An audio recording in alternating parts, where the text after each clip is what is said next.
안녕하십니까. 매일 아침 조간신문의 주요 기사를 딱딱 풀어서 해석해 드리는 조간딱풀 3월 6일 월요일에 인사드립니다. 한일 관계, 한국과 일본 관계는 문재인 정부 때 최악이었죠. 심지어 죽창가 이야기까지 나오면서 국민을 갈라치는 그런 수단으로도 사용이 됐습니다. 윤석열 정부 들어서 차츰 이 한일 관계가 회복할 기미를 보이는데 오늘 중대한 발표를 정부가 합니다. 강제징용 그 해법 발표를 합니다. 포스코를 비롯해서 제3자가 대신 배상을 하는 제3자 변제, 이 방식이 오늘 발표가 됩니다. 모든 조간신문은 이 기사가 일면 톱입니다. 그동안 워낙 그 한일 관계가 악화가 돼서 경제 협력에도 좀 그 좋지 않은 영향을 미쳤고, 그래서 이것을 어떻게 풀 것인지 가장 큰 관심사 중에 하나였기 때문에 이 기사를 일면 톱으로 다 실었는데, 물론 언론의 그 논조 성향에 따라서 일면 톱 제목이 다 다릅니다. 자, 일단 조선일보 보시면은 일면 톱 기사의 제목은 한 기업이 징용배상, 1기업은 청령기금 동참, 그러니까 한국 기업이 증용에 대해서 배상을 하고, 이 포스코 같은 기업들은 그때 한일 그 청구권 협상에서 3억 달러, 그리고 2억 달러 차관, 3억 달러 원조, 2억 달러 차관, 이 돈으로 기업을 일으켰죠. 자, 그래서 그 혜택을 본 기업들이 돈을 내는 겁니다. 한국 기업이. 그리고 일본 기업은 그때 대법원에서 배상 그 판결이 있다고, 배상 책임이 있다고 판결을 한 일본 기업은 우리나라 이 청년들을 위한 청년기금에 동참을 하는, 자, 그런 방식이 오늘 발표가 됩니다.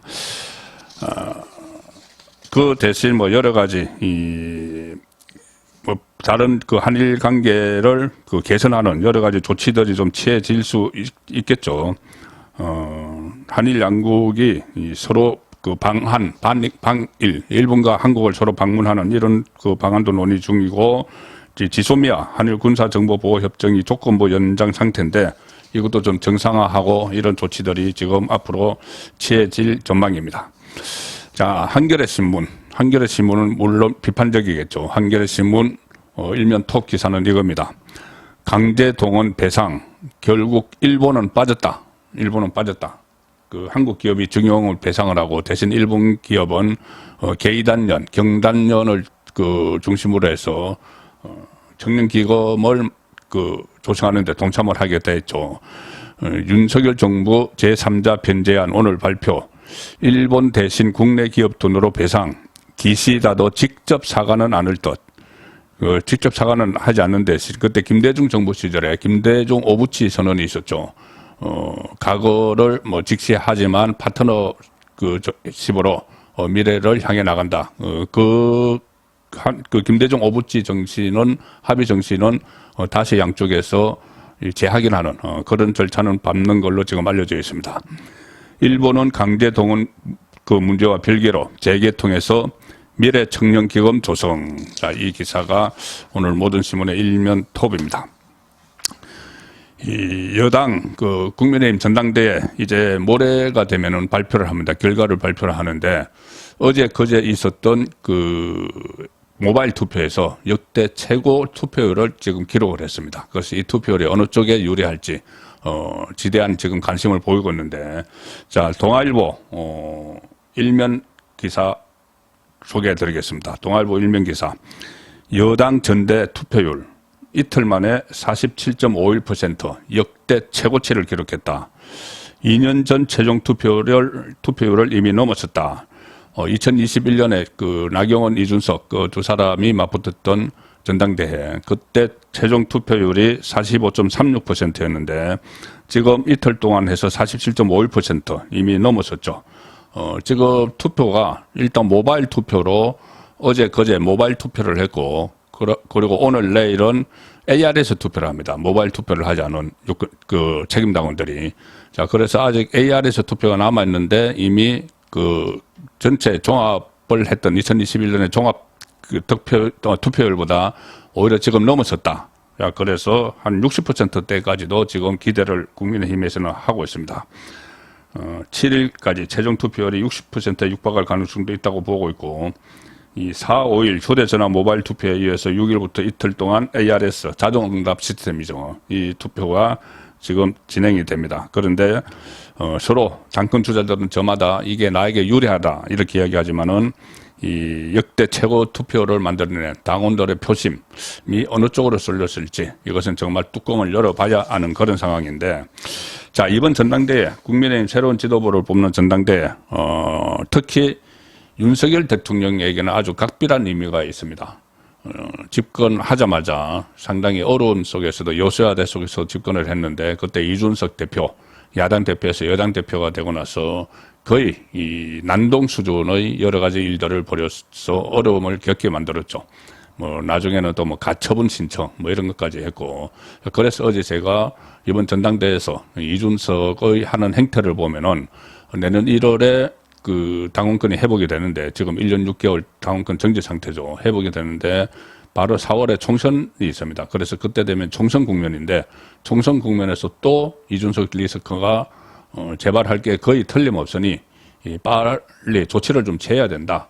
지금 윤석열 대통령을 향해서 그때 뭐 양두구육 뭐 그런 이야기를 했는데, 지금 또다시 윤석열 대통령을 여러 나쁜 이미지로 빗대면서 또 비판을 하고 있는데, 자, 이번에 윤석열 대통령이 국민의힘 전당대회에도 참석을 합니다. 직접 참석을 합니다.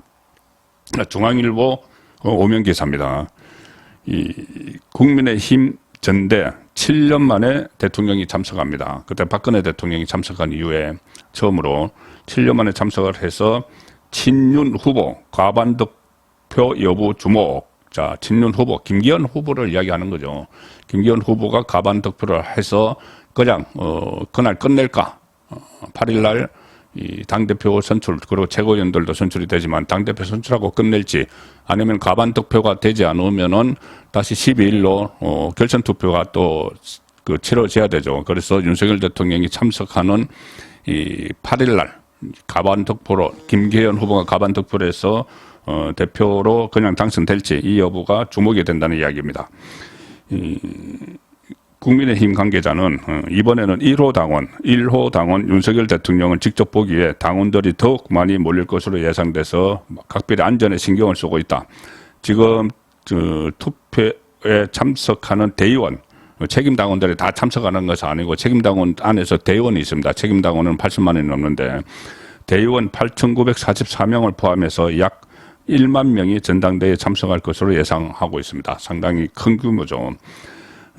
그리고 이 대통령실은 이례적으로 전당대회 모바일 투표 시작 전날인 지난 3일에 공지를 통해서 윤석열 대통령의 전당대회 참석을 공식화했습니다. 그 전에 참석하겠다는 이야기는 나왔는데 이것을 대통령실이 공식 발표했습니다. 이것이 상당히 이례적인 것이, 대통령의 외부 일정은 엠바고죠. 엠바고. 그러니까 외부 일정이 행사가 끝날 때까지는 보도를 하지 않습니다. 그리고 공지도 하지 않죠. 그런데 이번에는 미리 공지를 했습니다. 언제 했나 하면은 3일날 공지를 했습니다. 자, 모바일 투표가 4일, 5일 이루어졌고, 오늘 내일은 또 ARS 투표가 있죠. 그러니 투표가 시작되기 전에 윤석열 대통령이 전당대회에 참석을 한다. 이것을 공지를 한 겁니다. 자, 그렇다면은,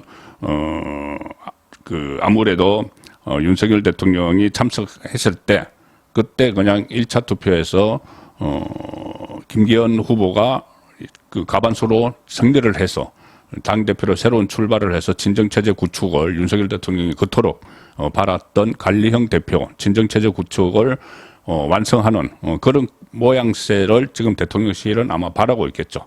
그래서 미리 공지를 한 것 아닌가, 그렇게 중앙일보도 분석을 하고 있습니다. 이 당내에서는 윤 대통령이 전당대회에 참석한다는 걸 많은 당원이 미리 알기를 바란다는 것 아니겠느냐, 이렇게 미리 공지를 한 것이, 그래서 비윤계 중진 의원은 또 이렇게 좀 비판적으로 보죠. 비윤계니까는 전당대회 현장에서 윤 대통령이 만족할 만한 결과가 나와야 할 것이라는 일종의 압박 메시지로 보인다. 자, 뭐 그렇게 볼 수도 있을 겁니다. 그런데 다만 이 대통령이 현장에 참석했다고 해서 그 표가 완전히 그 당일 현장에서 표가 한쪽으로 쏠리지는 않습니다. 왜 그러냐면 그 전에는 그러니까 현장 변수가 사라졌다는 건데, 현장 대의원 투표가 있던 과거 전당대회와 달리 이번 전당대회는 4일, 5일 모바일 투표, 6일, 7일 ARS 투표를 미리 진행한 뒤 8일 전당대회 현장에서는 결과만 발표를 하기 때문에 그때 윤석열 대통령이 현장에서 축사를 한다고 해서 그 축사를 듣고 지지 후보를 바꾸는 게 불가능한 구조죠. 자, 그래서 어쨌든 친윤계 초선 의원은 그런 상황이더라도 이렇게 이야기합니다. 윤석열 대통령이 참석도 했는데 친윤계가 미는 김기현 후보가 1차 투표에서 과반 승리를 거두지 못해 결선 투표로 가면은 좀 분위기가 애매해질 수도 있다. 자, 이렇게 윤석열 대통령이 계속 전당대회에 관심을 쏟는 것은 누차 말씀드리지만 이준석 트라우마 때문입니다. 워낙 국정 운영 초반에 어려움을 겪었기 때문에. 자, 서울신문은 그래서 정치면에서 이런 기사를 실었습니다. 윤심 파워 후보 감별사 SNS 폭격 선수보다 더 눈에 띄는 장외 선수.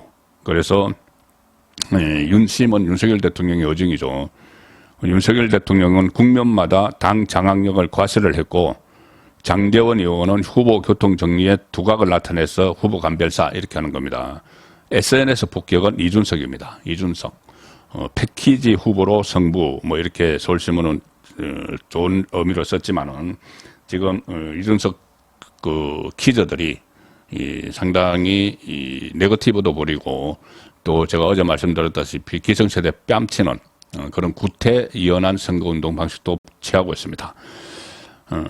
사실상 전당대회 주인공이었던 윤석열 대통령 1위 후보에서 하루아침에 반윤 우두머리가 돼버린 나경원 전 의원, 판짜기를 주도한 장제원 의원, 스피커 능력을 재확인한 이준석 전 대표 등이 이 사람들도 장외 선수였다 이번 전당대회에서. 그래서 이들의 열전도 막바지에 이르렀다. 자, 윤석열 대통령은 주요 국면마다 판을 좀 흔들었죠 이번에.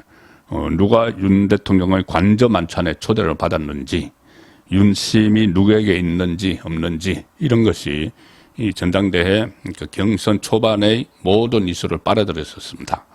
그리고 윤석열 대통령의 여러 가지 거침없는 이야기들, 가령 뭐 실체 없는 윤핵관 거론은 국정 운영의 적이다 이런 발언들도 그대로 전해졌고 1위를 달리던 나경원이 윤 대통령의 비토 이후 여론조사 성적이 곤두박질 친 것은 윤석열 대통령의 당 장악력을 그대로 보여줬다.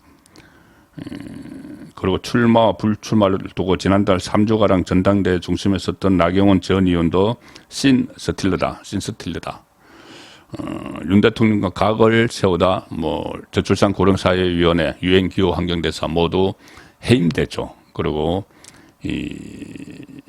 이번 전당대회를 기점으로 윤핵관 원톱을 노리는 장제원 의원은 감별사 역할을 주도를 했다. 그리고 당원권 정지 상태인 이준석은 자칭 천하 용인, 천하람, 허은하, 김용태, 이긴 패키지 후보를 내고 자신의 지지층에게 전당대회 참여 기회를 보장했다 이렇게 좋게 썼지만 이준석은 계속 이것을 또 자기 정치의 장으로 삼아서 여러 가지 거친 말들을 SNS를 통해서 또 방송을 통해서 쏟아냈습니다. 소셜 네트워크 서비스 폭격 공중전은 물론 이준석이 SNS 폭격하는 공중전은 물론 또 무슨 책을 하나 내서 출간해서 여기서 또 보면 여러 가지 윤석열 대통령과 친윤 의원들 그리고 심지어 초선 의원들까지 무차별적으로 또 공격을 하기 시작을 했습니다. 그 기사가 동아일보 그리고 또 경향신문에 실렸는데 일단 동아일보 정치면 기사입니다. 동아일보 정치면 기사 6면 기사 보시면은 이준석, 윤핵관 함께 비판. 군주가 망국신을 멀리해야 하는데 그럴 가능성 전혀 없어 보여. 자, 이렇게 또 원칙적으로 윤석열 대통령까지 비판을 합니다. 망국신은 나라를 망하게 하는 신하죠. 지금 이 시대에 떠오르는 하나의 집단이 있다. 뭐 책에서 이렇게 썼습니다. 군주가 이들을 멀리 해야 하는데 사실 그럴 가능성이 전혀 없어 보인다. 이렇게 윤석열 대통령까지 싸잡아서 막 공격을 합니다. 이 신하의 모함으로 군주가 잘못된 판단을 내렸던 일이 뭐 지금도 반복되고 있다. 이런 취지로 주장을 했고, 또 남탓, 또 특유의 남탓합니다. 본인이 잘못한 것도. 가령 예를 들어서 대선 백서가 제작되지 않은 데 대해서 대선이 끝나면 보통 백서를 제작을 하는데 대선 백서가 안 만들어졌죠. 여기에 대해서 또 윤핵관 책임을 돌립니다. 그들은 자기가 윤핵관이라고 이름 붙인 친윤 쪽에 그들은 애초에 권력 욕밖에 없었기에 정당을 어떻게 경영하고 선거를 어떻게 분석해야 하는가에 대한 고민 자체를 하지 않았다. 본인이 대표였죠. 당 대표로서 뭐 자기 말로 본인이 선거를 다 이끌었다고 하는데 그러면 당 대표인 본인이 대선 백서도 작성을 하고 해야 되는데 대선 끝나고 나서 내부 총질하고 그 다음에 이 성접대 의혹 때문에 그 사법당국 수사받고 이러느라고 본인은 못했죠. 그것을 또 남 탓을 다 합니다. 그러다가 징계를 받아서 퇴출이 됐었죠. 당내 초선 의원들에 대해서도 당에서 벌어지는 이상한 일들에 대해서 문제의식을 갖고 있음에도 모두 스스로를 나약한 초선 의원의 위치에 세워놓고 3년을 보냈다. 자, 본인 외에 그리고 또 본인을 추종하는 일부 사람들 외에는 모조리 지금 비판을 합니다. 경향신문 정치면에서는 이런 기사를 실었습니다. 윤핵관을 이준석이 책을 냈는데 윤핵관을 육사신에 비유한 이준석, 윤 대통령 대선 때 영남 일정 좋아해. 그리고 또 어떤 이야기를 하냐면은 제가 왜 이 내용을 이 신문에 나온 걸 소개해드렸냐 하면은 이준석이 이런 인식을 가지고 또다시 그 총선 앞두고 뭐 소동을 벌일 가능성이 크기 때문에 소개를 조금 드리는 겁니다. 대선 당시를 이준석이 해고하면서 이렇게 이야기했습니다. 후보와 시간을 같이 보냈다면 득표는 덜했겠지만 직접 소통이 가능했을 것이고 오해나 억측이 발생할 가능성도 적었을 것이다. 내가 후보와 다른 동선 위주로 돌아다니지 않았더라면 대선에서 패배했을 가능성도 높다. 이 이야기가 뭐냐면 본인이 윤석열 후보와 같이 윤석열 후보가 막 다녔으면은 이 윤석열 후보와 어떤 뭐 교감이 있어가지고 지금 자기가 이렇게 되지 않았을 거라는 이야기죠. 이건 본인의 잘못 때문에 된 겁니다. 원초적인 그 성접대 의혹 때문에 시작이 됐는데, 자 그리고 만약에 본인이 윤석열 후보와 다른 동선 위주로 돌아다녔기 때문에 승리를 했다. 본인이 윤 대통령과 윤석열 후보와 같이 다녔으면 대선에서 패배했을 것이다. 자, 그런 사람이 그렇게 가출을 하고, 두 번씩이나 가출을 하고, 이렇게 여러 가지 후보 단일화에 반대를 하고, 하마터면 이준석 때문에 선거 질 뻔했었죠. 그런데 본인 때문에 지금 선거에 이겼다는 이야기입니다. 그리고 또 윤석열 대통령을 폄훼하는 발언도 합니다. 윤석열 후보는 지지세가 강한 편의 영남 지역을 도는 일정을 좋아했다. 그리고 자기는 어려운 데만 돌았다. 공직선거를 처음 뛰어보는 후보 입장에서는 환호해주는 군중이 많고 반응이 좋은 지역에 가면 힘을 얻으니 이해할 수 있었다. 대놓고 거짓 정보와 음해가 난무하는 상황이 반복된다면 그것은 지도자가 그런 정보를 소비하는 것을 좋아하고 즐기기 때문일 것이다. 자, 경향신문에서 이렇게 이 해고록 내용 중에서도 뭐 해고록이 아니죠. 뭐 이준석이 무슨 해고록입니까? 이준석이 쓴 책 중에서도 이렇게 윤석열 대통령에게 부정적으로 이야기한 것을 또 부각을 시키고 있죠. 자, 그럼 민주당들은 또 여기에 대해서 박수를 칩니다. 민주당 지지자들은 이준석 잘한다. 그럼 또 이준석은 또 기고만장해서 계속 이렇게 나오죠. 자, 그래서 다시 말씀드리지만 내년 1월에 이 당원권이 회복이 되면은 4월 총선 국면에서 또다시 소동을 일으킬 가능성이 크기 때문에 세 번째 징계 조치를 취할 필요성이 있다는 말씀을 또다시 드립니다. 자, 마지막으로 소개해 드릴 기사는 민주당 이야기입니다.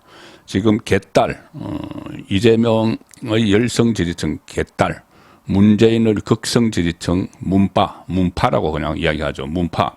전면전이 붙을 것 같습니다. 왜 그러냐면은 그때 제가 소개해드린 대로 이 수박 7적 개딸들이 수박 7적 이렇게 하면서 거기에 문재인 전 대통령까지 포함을 시켰기 때문입니다. 일종의 문파 쪽에서는 영린을 건드렸다 이렇게 생각을 하는 거죠. 중앙일보 사면기사입니다. 이재명 개딸의 내부 공격 그만 이렇게 짐짓 이야기를 했지만 비명계에서는 이제 와서 비겁하다 이런 반응이 나왔고 문재인 대통령까지 막 건드리는 거는 이재명으로서는 이거 이러다가 뭐 정말 그 문재인 친문을 중심으로 똘똘 뭉쳐서 나를 치는 것 아닌가. 그래서 개딸에게 이제 와서 내부 공격 그만 뭐 이렇게 이야기를 했다는 거죠. 이재명 대표 강성 지지층에 자제 메시지를 보냈다. 그런데 개딸은 문재인 전 대통령도 수박 7적으로 규정을 했다.